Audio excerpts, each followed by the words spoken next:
അസ്സലാമു അലൈക്കും വറഹ്മത്തുള്ളാഹി തആല വബറകാതുഹു. ഇന്നാ ലില്ലാഹി വ ഇന്നാ ഇലൈഹി റാജിഊൻ.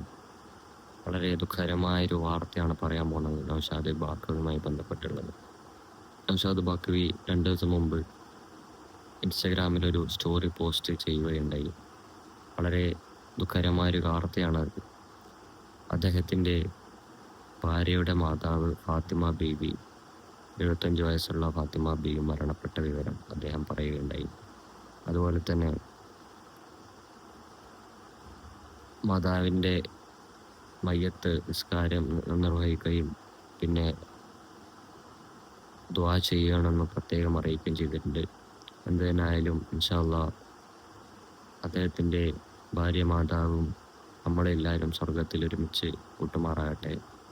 ആമീൻ. എല്ലാവരും ദുആ ചെയ്യാം. അപ്പോൾ വളരെ ദുഃഖകരമായൊരു കാര്യമാണ് നൗഷാദ് ബാക്കവിയായിട്ട് ബന്ധപ്പെട്ടുള്ളത്. ഉസ്താദ് കുടുംബവും സമാധാനം മനസ്സിന് ശക്തിയും നൽകട്ടെ. അസ്സലാമു അലൈക്കും വറഹ്മത്തുള്ളാഹി തആല വബറകാതുഹു.